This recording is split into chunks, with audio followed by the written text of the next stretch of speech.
تو غوث اعظم ضرور انہیں بتا دیں گے. عورت نے کانپتی ہوئی آواز میں کہا میرے شوہر میں نے گیہوں کا تھیلا کھول کے دیکھ لیا تھا. اب وہ غوث اعظم کا غلام توڑتا ہوا جاتا ہے. جانے کے بعد غوث اعظم کی بارگاہ میں عریضہ پیش کرتا ہے, حضور والا جو آپ نے گیہوں کا تھیلا دیا تھا 8 سال 1 ہفتے میں گیہوں ختم ہو گئے ہیں. غوث اعظم نے آنکھوں کو بند کیا, ارشاد فرماتے ہیں اے میرے غلام یہ بتا کیا تیری بیوی نے, کیا تو نے گیہوں کا تھیلا کھول کے تو نہیں دیکھا؟ وہ کہتا حضور والا میں نے نہیں, میری بیوی نے گیہوں کا تھیلا کھول کے دیکھ لیا ہے. غوث اعظم فرماتے ہیں اے میرے غلام سن لے, اگر تیری بیوی گیہوں کا تھیلا کھول کے نہ دیکھتی تو تو بھی کھاتا, تیرے بچے بھی کھاتے, ان کے بچے کے بچے کھاتے, لیکن یہ گیہوں ختم نہیں ہو سکتے تھے. اسی لیے کہنے والے نے کہا ہے جب ان کے گدا بھر دیتے ہیں شاہان زمانہ کی جھولی محتاج کا جب عالم ہے مختار کا عالم کا. سبحان اللہ سبحان یہ شان ہے پیروں کے پیر کی, یہ مقام ہے پیران پیر روشن ضمیر کا.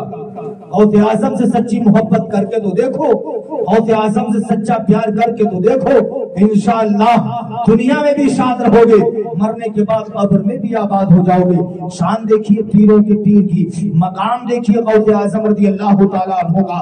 مادر زاد آپ کو ولی کہا جاتا ہے. کچھ ولی ایسے ہیں جو اللہ کی عبادت و ریاضت کرتے رہتے ہیں, عبادت کرتے رہتے ہیں, اللہ انہیں ولایت کے عہدے پر فائز فرما دیتا ہے. لیکن غوث اعظم ایسے ولی ہے جو پیدا بعد میں ہوئے ہیں لیکن ولی پہلے. آپ کو مادرزاد ولی کہا جاتا ہے. شان ہے غوث اعظم. عقیدت کرو پیروں کے پیر سے, محبت کرو پیرانے پیر روشن ضمیر سے. غوث اعظم رضی اللہ تعالیٰ عنہ سبحان اللہ ارشاد فرماتے ہیں میرا نام کوئی اس وقت تک نہیں لے سکتا ہے جب تک کہ میں نہ چاہوں. یار کسی دنیا دار کی محفل میں نہیں بیٹھے ہو, غوث اعظم کی محفل میں بیٹھے ہو. ایک مرتبہ غوث اعظم خطاب کر رہے, آپ کی محفل میں ایک اللہ کے ولی ہیں جن کا نام حضرت علی بن ہیتی. غوث اعظم کی محفل میں ایک اللہ کے ولی ہیں جن کا نام حضرت علی بن ہیتی ہے. حضرت علی بن ہیتی غوث اعظم کا خطاب سن رہے, غوث اعظم کی تقریر سن رہے. سنتے سنتے اچانک حضرت علی بن ہیتی سونے لگے. علی بن ہیتی سونے لگے, مجمع میں انتشار پیدا ہو گیا, سارے لوگوں کی توجہ علی بن ہیتی کی طرف. اتنے میں لوگوں نے دیکھا شہنشاہ بغداد غوث اعظم رضی اللہ تعالیٰ عنہ منبر سے نیچے اترے. اترنے کے بعد جہاں پہ علی بن ہیتی سو رہے تھے غوث اعظم ان کے قریب گئے. جانے کے بعد اپنے دونوں ہاتھوں کو باندھ کے کھڑے ہو گئے. غوث اعظم علی بن ہیتی کے سامنے اپنے ہاتھوں کو باندھ کے کھڑے ہو گئے. اب مجمع میں اور انتشار پیدا ہو گیا, لوگوں کی توجہ علی بن ہیتی کی طرف. لوگ آپس میں ایک دوسرے سے کہتے علی بن ہیتی کی خیر نہیں, اس لیے شہنشاہ بغداد غوث اعظم نے منبر چھوڑ دیا ہے. علی بن ہیتی سو رہے تھے, اچانک آنکھیں کھلی, کیا دیکھتے ہیں سامنے غوث اعظم کھڑے ہیں, ولیوں کے شہنشاہ کھڑے ہیں. علی بن ہیتی کا جسم پسینے میں شراب ہو, پورا جسم تھر تھر تھر تھر کانپ رہا ہے. علی بن ہیتی کہتے حضور والا میں ابھی آپ کی محفل میں سو گیا, میں نے خواب میں اللہ کے رسول کی زیارت کر لی. علی بن ہیتی کہتے حضور والا ابھی خواب میں نے اللہ کے رسول کا دیدار کیا ہے, اللہ کے رسول کی زیارت سے مشرف ہوا ہو. غوث اعظم فرماتے علی بن ہیتی تم نے اللہ کے رسول کو میری محفل میں ابھی خواب میں دیکھا ہے, میں نے منبر اسی لیے چھوڑ دیا, تمہارے سامنے اپنے ہاتھوں کو باندھ کے میں اس لیے کھڑا ہو گیا. آج میں نے اس محفل میں اللہ کے رسول کو آتے ہوئے بھی دیکھا ہے, یہاں سے جاتے ہوئے بھی دیکھا. شان غوث اعظم کی. ولیوں سے محبت کیا کرو, جو ولیوں کی سیرت سنا کرو تو ان کی زندگی پر جایا کرو کہ انہوں نے اپنی زندگی میں کیا کیا. کیا کبھی نمازوں کو چھوڑا, کیا کبھی روزوں کو چھوڑا ہے, کیا کبھی برائیوں کے قریب بزرگان دین گئے ہیں.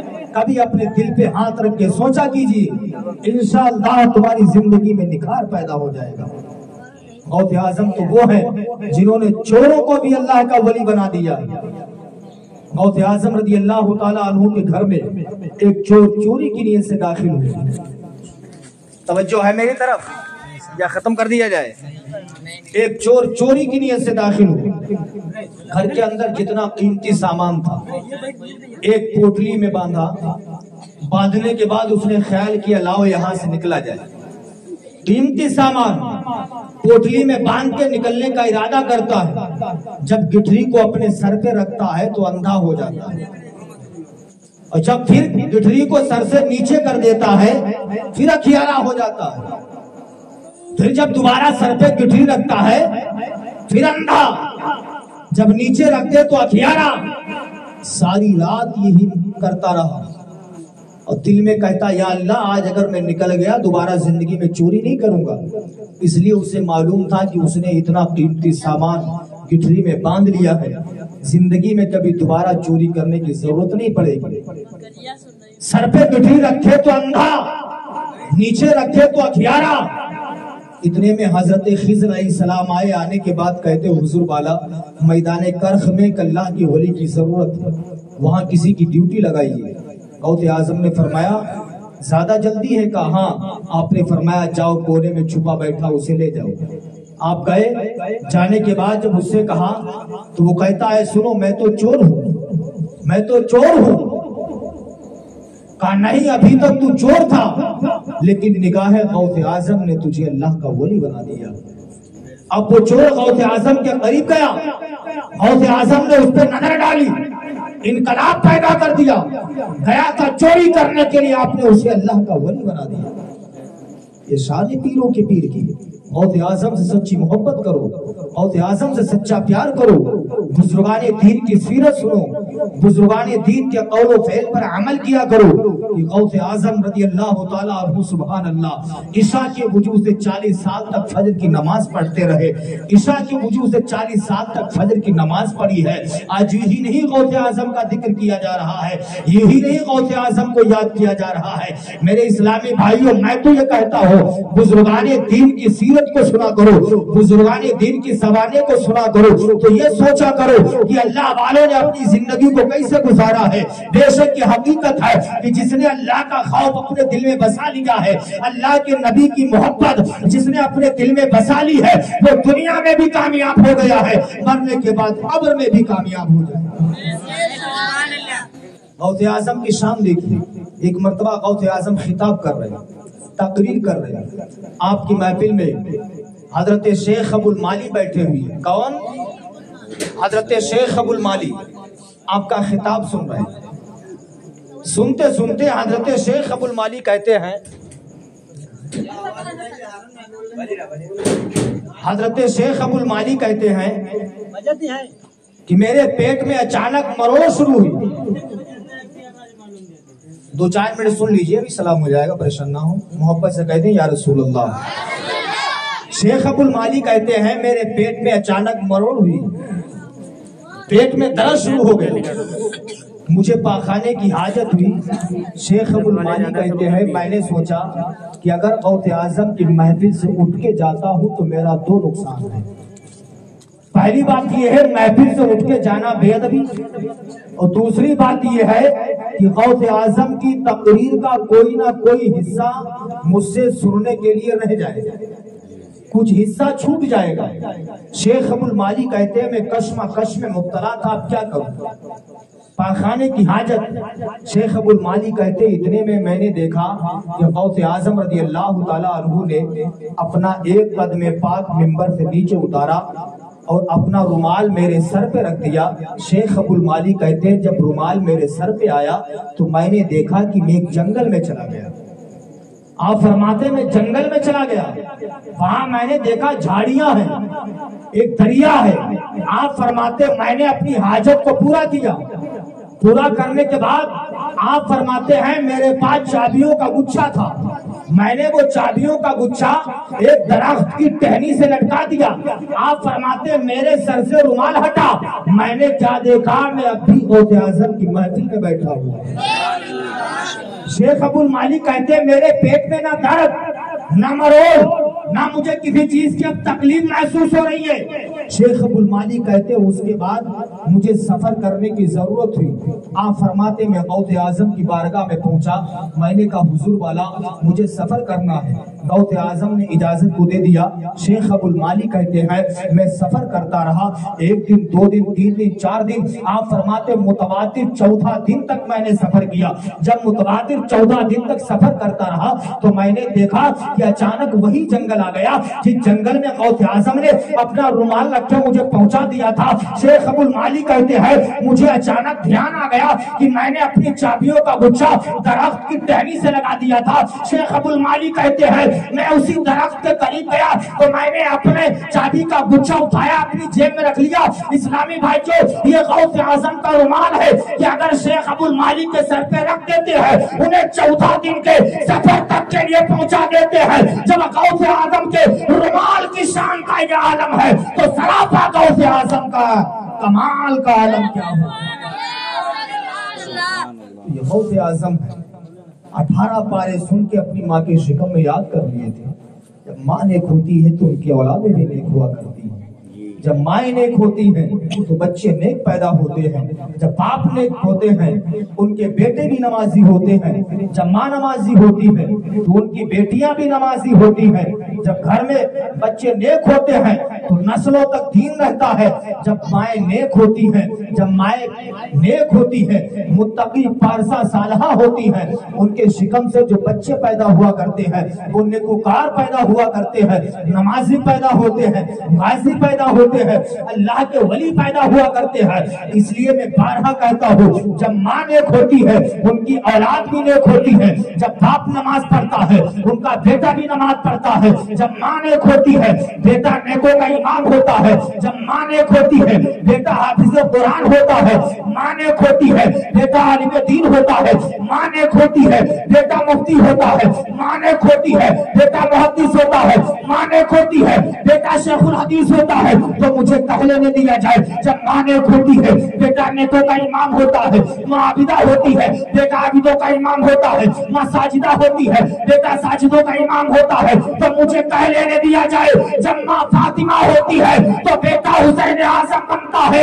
جب ماں ام الخیر ہوتی ہے تو بیٹا غوث اعظم بنتا ہے. تو اسلام کی مقدس شہزادیوں ایک دن ہمیں ہی مرنا ہے, تمہیں بھی مرنا ہے. اس لیے اچھے کام کرو, نیک عمل کرو, تاکہ تم جب نیک عمل کرو گی تو انشاءاللہ بچے اگر ولی نہیں پیدا ہوں گے تو غلام ولی ضرور پیدا ہوں گے. غوث اعظم مادر ذات ولی ہے. سبحان اللہ. اسلامی بھائیوں اچھے بنو, نیک بنو, کیونکہ جب ہمارا انتقال ہو, ہمارا جنازہ جب لوگوں کے کندھوں پر ہو, کوئی یہ نہ کہے یہ گنہگار کا جنازہ ہے, کوئی یہ نہ کہے خطاکار کا جنازہ ہے, کوئی یہ نہ کہے یہ بے نمازی کا جنازہ ہے, کوئی یہ نہ کہے خطاکار کا جنازہ ہے, بلکہ جب جنازہ لوگوں کے کندھوں پر ہو تو لوگ دیکھ کر کے کہیں ایک نمازی کا جنازہ جا رہا ہے, نبی کے چاہنے والے کا جنازہ جا رہا ہے, نبی کے فرزانے کا جنازہ جا رہا ہے, نبی کے بستانے کا جنازہ جا رہا ہے. جب ہمارا جنازہ گلیوں سے نکل رہا ہو تو لوگ دیکھ کر کے کہے عاشق کا جنازہ ہے, ذرا دھوم سے نکلے, محبوب کی گلیوں میں ذرا گھوم کے نکلے. ایک بات یاد رکھنا, ایک دن مرنا ہے, اندھیری قبر میں پہنچنا ہے, اندھیری کوٹری میں لیٹنا ہے. جہاں نہ باپ کی محبت کام آئے گی نہ ماں کی محبت, جہاں نہ بیوی کی محبت کام آئے گی نہ بہن کی. اندھیری کوٹری میں لیٹنا ہے. آخر اندھیری کوٹری میں جاؤ گے تمہارے ساتھ کون سے تمہارے اعمال جائیں گے؟ یہی تمہارے اعمال ساتھ میں جائیں گے.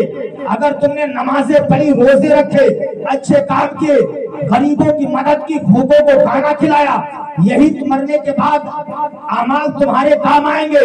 ورنہ قبر کی وہ بھیانک کوٹری, وہ قبر کی بھیانک کوٹری جہاں کوئی کام نہ آئے, جہاں سرکار کی محبت کا چراغ کام آئے گا, جہاں رسول اللہ کی عظمت کا چراغ کام آئے گا. اسی لیے بریلی کا تاجدار کہتا ہے حبیبی یا رسول اللہ لہت میں عشق رخ شہ کا داغ لے کے چلے, اندھیری رات سنی تھی چراغ لے کے چلے. قبر میں لیٹنے کی تیاری کر لو, موت کا کوئی پتہ نہیں کس وقت آ جائے,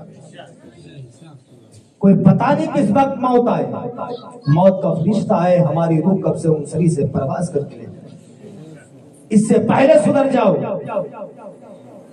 ہم یہاں آئے آنے سے پہلے تیاری کی. قاری مشیر یہاں آئے آنے سے پہلے تیاری کی. جو یہاں مہمان آئے آنے سے پہلے تیاری کی ہے.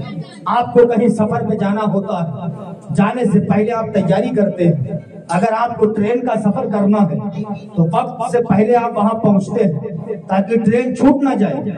بس کے انتظار میں آپ کھڑے رہتے ہیں, پہلے آپ تیاری کرتے ہیں.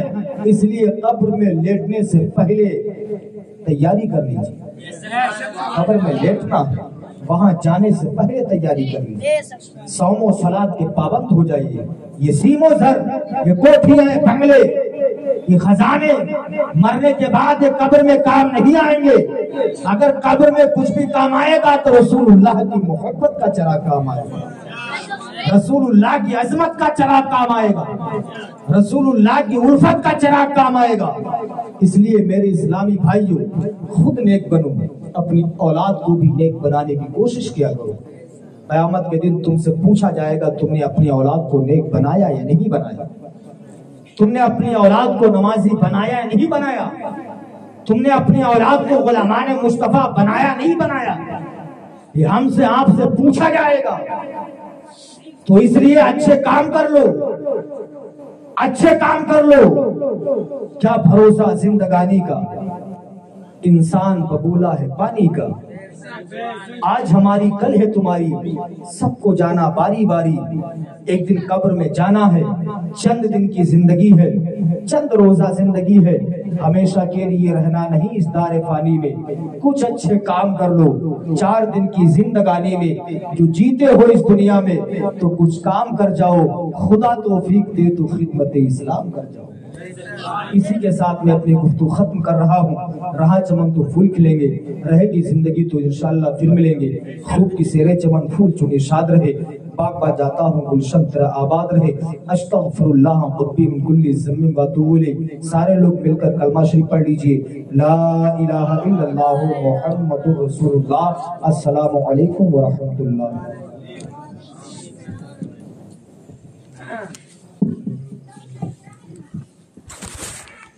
Gracias.